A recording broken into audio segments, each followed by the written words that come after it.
Hello السلام علیکم، میرا نام ہے عائشہ عارف خان، اور میں جو بھی کچھ کرنے جا رہی ہوں اپنی مرضی سے کرنا چاہتی ہوں، اس پہ کسی کا دور یا دباؤ نہیں ہے۔ اب بس کیا کہیں، یہ سمجھ لیجیے خدا کی زندگی اتنی ہی ہوتی ہے، اور مجھے اتنی ہی زندگی بہت سکون والی ہوگی۔ اور ڈیئر ڈیڈ، یار کب تک لڑیں گے اپنوں سے؟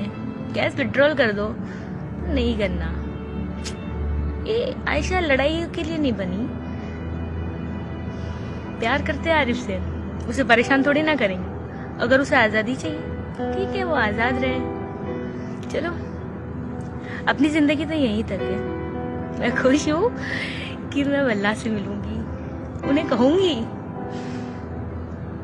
کہ میرے سے غلطی کہاں رہ گئی۔ ماں باپ بہت اچھے ملے، دوست بھی بہت اچھے ملے، بس شاید کئی کمی رہ گئی مجھ میں یا شاید تقدیر میں۔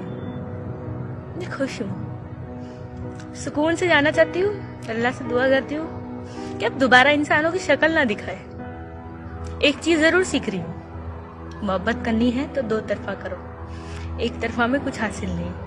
چلو کچھ محبت تو نکاح کے بعد بھی ادھوری رہتی ہے۔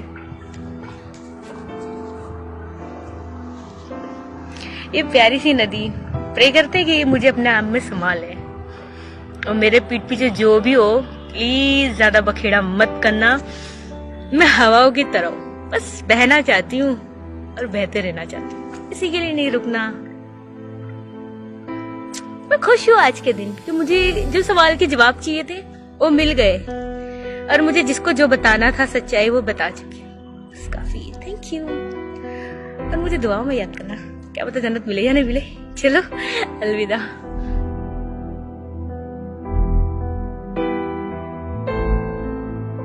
خودکشی کیوں گناہ ہے؟ کہ آپ اپنی باڈی کو اپنا سمجھ کے جب چاہو مار دو، اس کو قتل کر دو اپنے آپ کو۔ اس کی اجازت ہم میں، اس کی اجازت کتنی ہی تکلیف میں ہو آپ کو مرنے کی اجازت نہیں ہے، کیونکہ وہ تکلیف بھی اللہ کی طرف سے آزمائش کا ایک حصہ ہے۔ آپ اس میں یہ بغراتیاں پیش کرو کہ ایسی زندگی سے کیا فائدہ جس میں کسی کام کا نہیں، میں تکلیف میں ہوں۔ نا نا نا نا، آپ کو اللہ نے زندگی دی آخرت کے لیے۔ اس زندگی کا فائدہ کیا ہے؟ ایگزامینیشن ہال میں ہے، آپ کا پرچہ سخت ہو گیا، اس مصیبت میں صبر کرتے ہو یا واویلا مچاتے ہو۔ آپ کے لیے بھی آزمائش، اور آپ اگر کسی کے والد ہو یا ماں ہو یا باپ ہو، دادا ہو یا دادی ہو، تو آپ کی اولاد کے لیے بھی کیا یہ آزمائش ہے کہ وہ تنگ آ کے مرنے کی دعائیں تو نہیں کر رہے، یا وہ صبر و تحمل کے ساتھ آپ کی خدمت کر رہے ہیں، ان کی بھی آزمائش ہے۔ اس لیے اپنے آپ کو قتل کرنے کی اجازت۔ مشہور واقعہ ہے نا، ایک شخص میدان جنگ میں زخمی ہوا، بڑی بہادری سے لڑا، صحابہ کو بڑا تعجب ہوا، صحابہ نے عرض کیا کہ یہ تو بڑی بہادری سے لڑے، تو گویا جنتی ہیں۔ آپ صلی اللہ علیہ وسلم نے فرمایا فی النار، یہ کہاں جائے گا؟ جہنم میں۔ صحابی کہتے ہیں میں پیچھے ہو گیا اس شخص کے، میں نے کہا دیکھوں یہ کون سا عمل کرتے ہیں، تو جنگ میں بڑی بہادری سے لڑے ہیں، تو یہ کیسے یعنی جہنم میں جائیں گے؟ تو کہتے ہیں میں ان کے قریب گیا تو دیکھا وہ زخموں سے چور تھے، شدید تکلیف میں، تو تکلیف ان سے برداشت نہیں ہوئی اور انہوں نے اپنی شہرک کاٹ ڈالی کہ بھئی میں اپنے آپ کو موت کے گھاٹ اتار دوں۔ تو اتنی شدید تکلیف میں بھی آپ اپنے آپ کو قتل، جب آپ زخموں سے چور ہوں اور چیخ رہے ہوں اس وقت اپنے آپ کو قتل نہیں کر سکتے، تو آپ کی شادی کہیں اور ہونی تھی، ہوئی کہیں اور، اس پہ آپ اپنے آپ کو کیسے قتل کر سکتے ہو؟